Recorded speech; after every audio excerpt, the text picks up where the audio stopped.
Hi guys, my name is Jess and welcome to our online service. We have just finished our midweek service, which is our C3 Wednesday.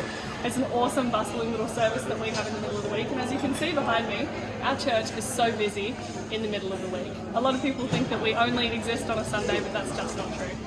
Come in, visit us if you can and if you're here, and otherwise we've got a great message prepared for you today.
All right, good morning. Have a seat.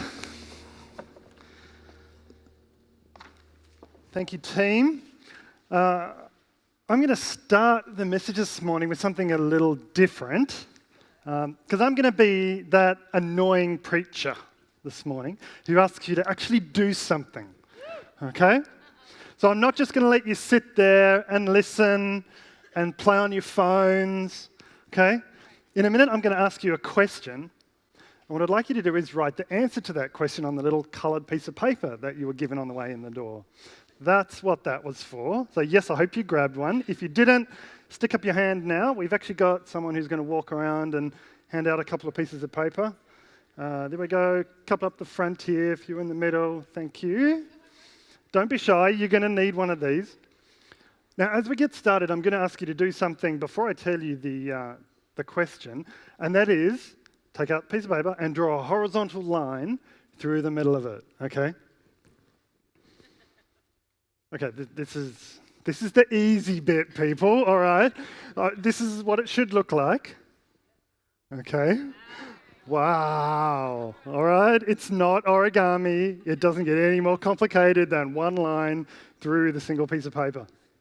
But before I tell you the question, a couple of ground rules, okay? The first ground rule is that this is not a test. Okay, there is no right answer to the question, and you don't have to justify your answer. The second one is no peeking. I am not going to ask you to share your answer with anyone else, okay? And if that person next to you starts to sort of, lean over and look at what you've written, What I want you to do is do what my wife did back in grade 3 when this happened to her and someone wanted to read the note that she wrote to her first boyfriend. She scrunched it up and ate it. So, special non-toxic paper has been provided to you this morning. Okay? Third ground rule, be honest. So this morning's message, it's actually a series just of questions. And so if you want to get something out of it, be honest with yourself. Because you'll get more out of it the more honest you are in how you answer this question. Okay, so when I ask you this question, what I want you to do is write down your first thought answer. Okay? Not a long one, just your first thought. Above the line, okay? And this is the question. In what way would your life be different if you didn't believe in God? Don't overthink it. Write the short answer, the first thing that jumps into your mind, above the line. I'll give you a moment.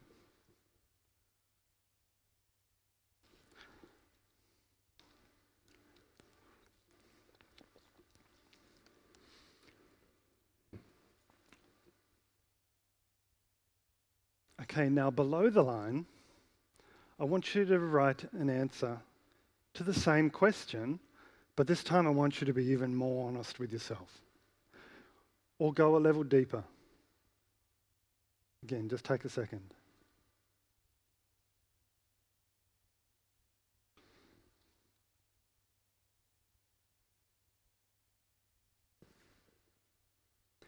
As I've been thinking about this question, I've been really challenged by it in the last few weeks. And I've realised that over the course of my life, I would have written down some very different answers depending on what was going on for me at the time, and in particular where I was at with God. And so the way I've structured the message this morning is actually to come up with 4 different groups of types of answers. Okay? And what I'd like to invite you to do is look for yourself and your answer in one of those 4 groups. You may find you fit in a couple, but look for the responses that reflect what you've written. And what I hope is that you'll see the connection with this Beyond the Boat series that is about putting our life into action. So the first thing I'd like to do is actually, here are some example answers. So this is the first set of answers. But I don't believe in God. I'm too busy struggling with my faith to think about it. I want to believe, but if I'm honest, I'm not sure that I can. I'm not sure what I believe, so I don't know what I would change. And these answers reflect the actual problem with the question, don't they? Because the question itself, how would your life be different if you didn't believe, begs the question, what happens if I don't? And that's what these answers have got in common. So that's the first thing we're going to talk about. And if you wrote something like that, I'd like to say 2 things to you. Firstly, I'm really pleased that you're willing to be that honest. And secondly, I want to tell you that where you're at is okay with me. Now that second thing might sound a little risky for a preacher to say because, preachers who say it's okay not to believe in God generally don't get invited to come back again. But I want to say unequivocally that wrestling with what you do and do not believe is an absolutely fundamental and necessary part of the spiritual life. And in fact, I get more concerned about people who say they've never doubted big aspects of their faith than for those who are actually willing to put up their hand and say, there's some stuff I don't get. I'm really struggling with this and I've got big questions. So let me just take my preacher hat off and hang it up here for a while and tell you a little bit about my own spiritual journey. I divide this journey actually into 2 very different halves with a pivotal event in the middle. In the first half of my Christian journey, I thought of myself as a role model young Christian, full of fervour and zeal from when I was in my teenage years. I led church groups, I led Christian groups at university, I was active sharing my faith in the workplace, I spent a year with a Christian mission group. Who I was all part of my Christian identity. It defined me. But then all of that identity, all of that Christian identity I built around myself collapsed very suddenly about 13 years ago, right when my dad died of a terrible lung disease. He was a real hero to me, and the grief of losing him was just horrible. But it wasn't the grief that actually caused my faith to crumble. In the year and a half before he died, I was living overseas, and as he got sicker and sicker during that time, I was struggling with the decision of, do we stay overseas or do we come back? And I was really earnestly praying about this, and I sometimes prayed for a healing for him. I sometimes prayed he'd get a lung transplant. But the thing I prayed for most, I said, God, if something's going to happen to him, just get me back. Just get me back in time to be there, to say goodbye. And after months of wrestling with those prayers, I started to feel a real peace. I felt a genuine assurance that something happens, I'm going to be there. And I really thought that assurance came from God. And in the middle of all of that anxiety and worry and uncertainty, I felt a peace. And then I got a phone call that said my dad's gone into hospital. And I jumped on a plane. And when I landed, I found out that he died when I was halfway over the Pacific. Just hours. Missed it by hours. So all of that Bible meditating on passages about trust, all those prayers, all that committing the desires of my heart, all those assurances of feelings of faith, what happened? I felt so let down by the God I called my friend. And that whole identity and faith that I'd built just crumbled in the space of a couple of months. I couldn't pray. I did a lot of shouting. I couldn't believe. On a personal level, I was just hurting too much. And on a theological level, I couldn't resolve or get comfortable with answers to these big questions. And even coming to church I disliked it, would be an understatement. And it's hard even saying that being here, given where I'm standing here today, but coming into this church was an incredibly different experience, difficult experience for a long period of time. Sneaking in the back late and sitting up the back corner. It just felt like every Sunday was ripping off a Band-Aid and exposing my hurt and cynicism and disappointment.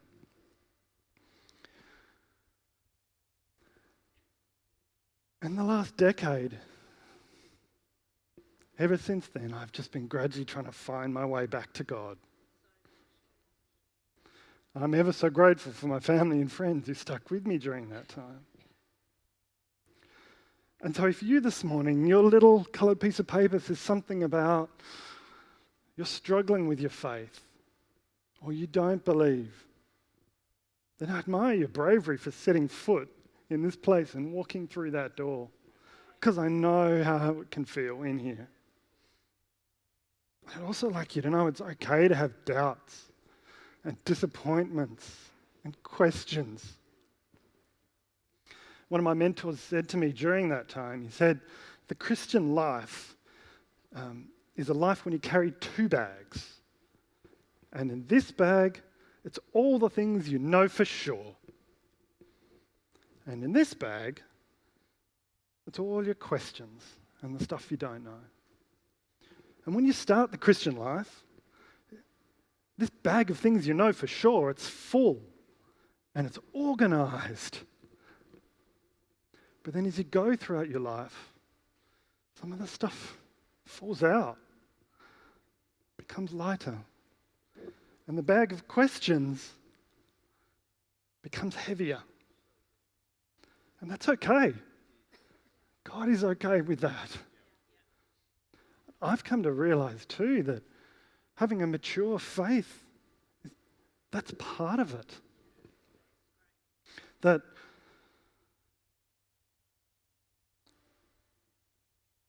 maturity is actually not just is not at all resolving the issues. It's actually just learning to sit with them and still somehow trust and still somehow walk with God when things hurt and when things don't go your way. And so if that's you with a big bag of questions this morning, then I've just one encouragement for you. Keep going.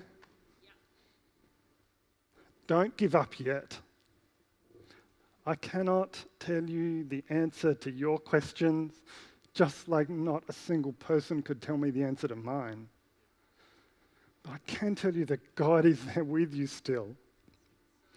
And in the doubts and the pain and the disappointments and the emptiness of faith that used to be real, He is still there. And He might be being quiet for the moment, but He is in it for the long game with you.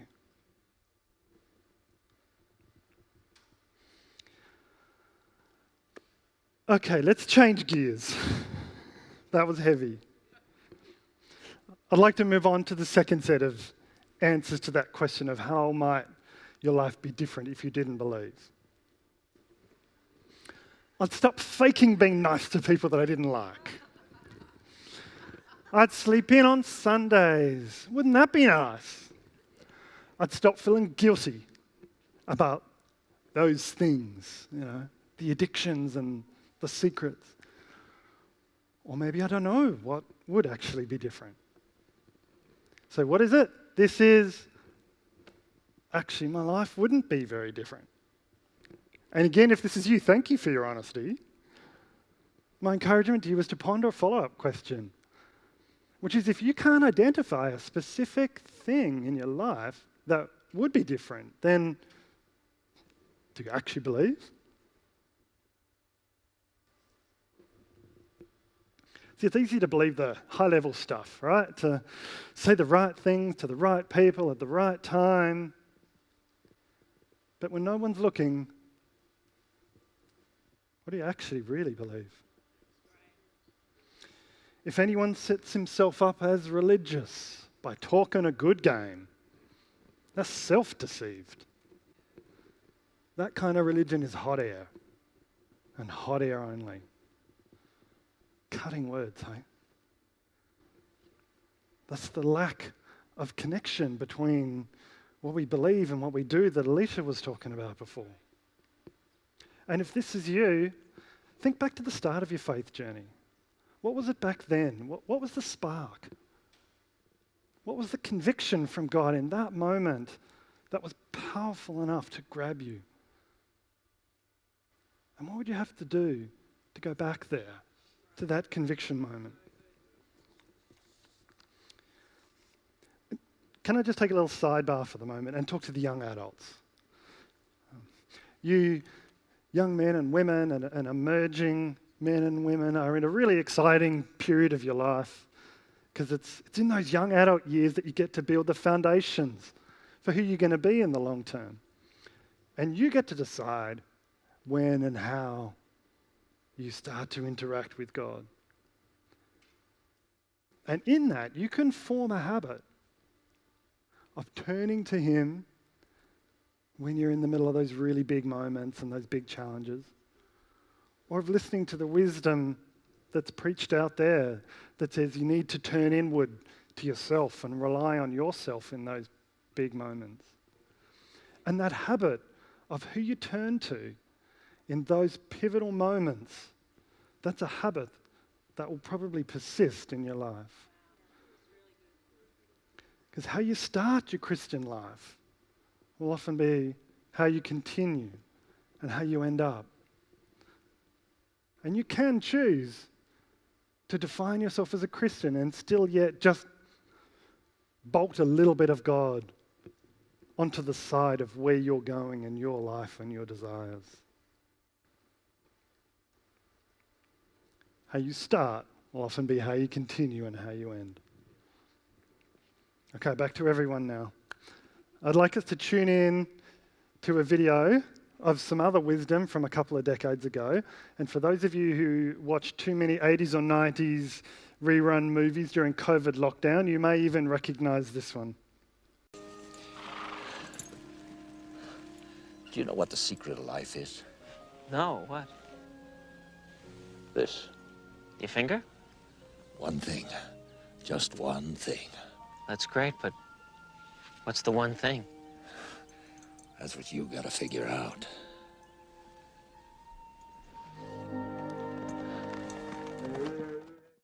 All right, so I went to try to buy a cowboy outfit yesterday and couldn't find any. And then I thought I'd practice a cigarette drawl, and then there's fire sensors, and it all just became too hard. But you get the point of Curly's wisdom. So he says the secret of life is that one thing. And so I would like to talk to you who are in this group, who've got something written on your paper that if you look at and you go, oh, that's a bit wishy-washy. Have a think about what is the one thing. What is the one thing that you actually already know what it is because God's put his finger on it and he's challenging you on it already. I don't need to tell you what it is, but God is already doing that. What is the one thing that would actually make the difference? Do you need to reframe how you think about money? Do you need to trust him in that specific situation that you're going through that looks too challenging to cope with yourself? Do you need to slow down and say no to a bunch of things because you're not spending time on the thing that is actually most important? Do you need to spend some of that time caring for some vulnerable people? Some kids, some elderly, some disabled, people that can't do it for themselves? Do you need to deal with those addictions or that addiction? You know, there's the obvious ones. There's the substances, the food, the drink, porn, devices, media. And then there's the subtle ones. The needing to constantly manage your reputation to people. Or the habit of speaking negatively about people when they're not there. Or the workaholism. Or the successaholism. What's the one thing that if you actually did it, it would make the most difference in making your faith real and tangible? Okay, on to our third group of answers. I'd buy a much bigger, better, brighter house, car, boat, jewelry, bling. I'd go out and get stark raving drunk all the time. I'd have an affair or sleep with my boyfriend or girlfriend. I'd tell that person what I really thought about them. These are confronting ones. And what are they about? I indulge my every desire. Now, there is a healthy and an unhealthy element to this. On the healthy side, if you aren't completely indulging yourself, and there are some things that you're holding yourself back from, or that you are not doing, or you are doing, that your selfish self would otherwise do, and your motivation for that is because you want to be in a deeper relationship with God, your Father, then that is a really healthy thing. But it can also be quite an unhealthy response and the unhealthiness, let me ask it this way. Why would we want to indulge those secret desires if God wasn't in the picture? Perhaps it comes from an image of him where we see him as a strict school headmaster, there to enforce the rules, a killjoy, someone who enjoys seeing us force ourselves to do the right things all the time. And therefore, if he wasn't looking over our shoulder, then we'd go out and have all the fun we want, footloose, fancy free, because the life of pleasure and fun is what God's holding us back from, right?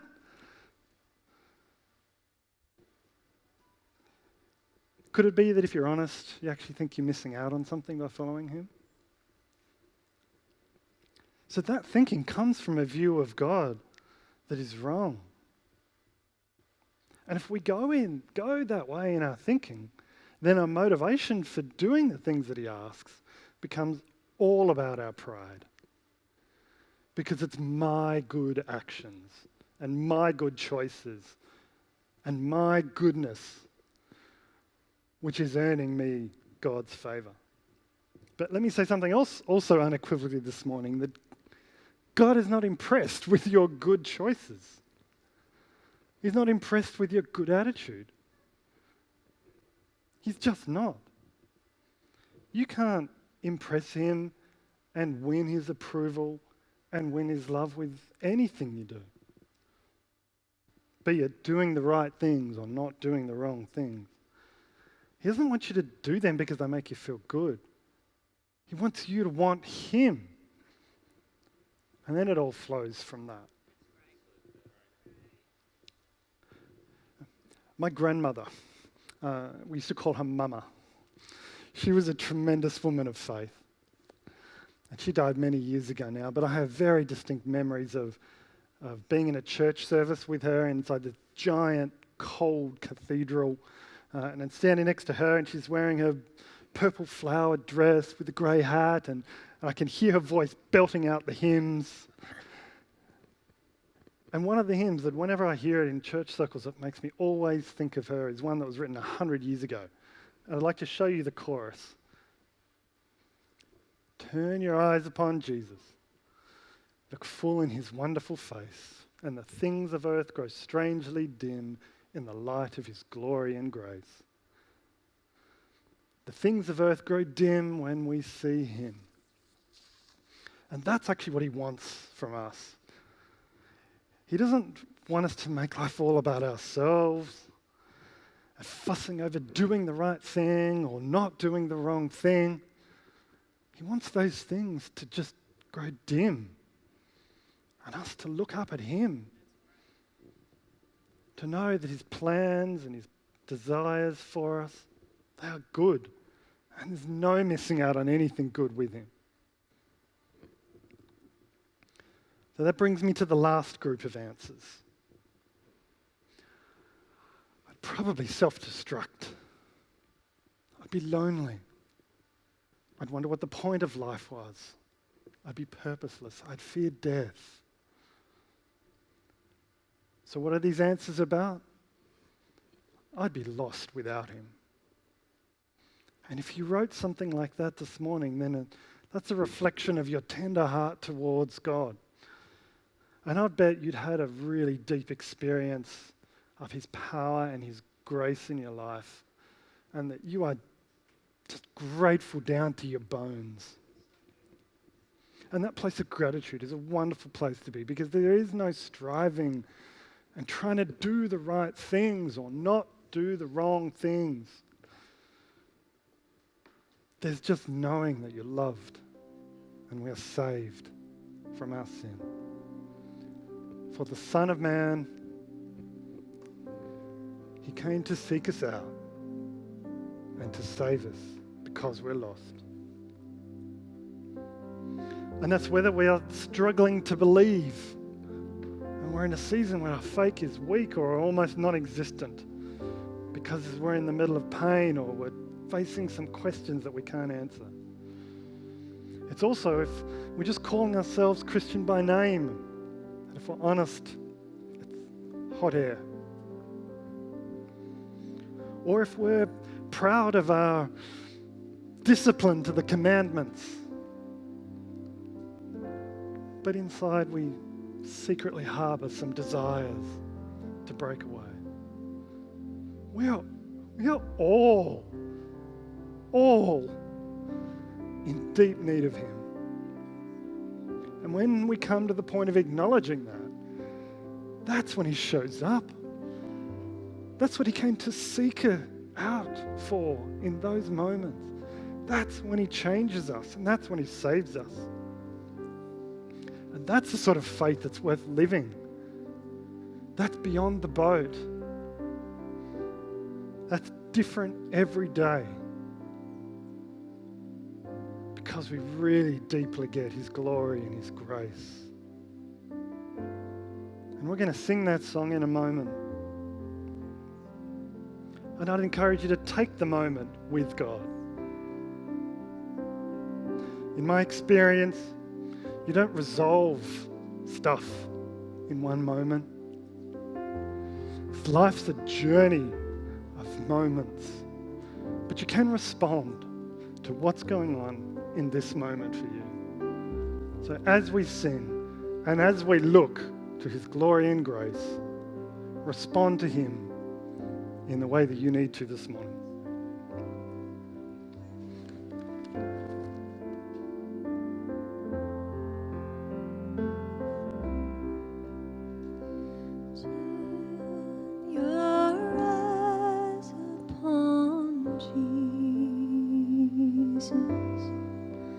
Look full in His wonderful face, and the things of earth will grow strangely dim in the light of His glory and grace. Turn your eyes upon Jesus. Look full in His wonderful face, and the things of earth will grow strangely dim in the light of His glory and grace. Why don't we all stand together? We're going to sing this song. And Andrew's journey and his getting out of the boat moment was to be real and to let God take him moment by moment on his next step. And that's what God wants for you. And if today's message has touched you, we want to invite you while we sing this to come forward. And we're going to pray for you. I'm going to be here. I want to pray for you. Not that you get all the answers, not that it's solved, but that God would come in a moment and take you on one more step. So as the worship team takes us through this song a couple more times, please feel free to come. And then the service is closed. We hope you have a wonderful time. But there is a God who wants to meet with you this morning as we begin to sing this. So let's sing together. Amen.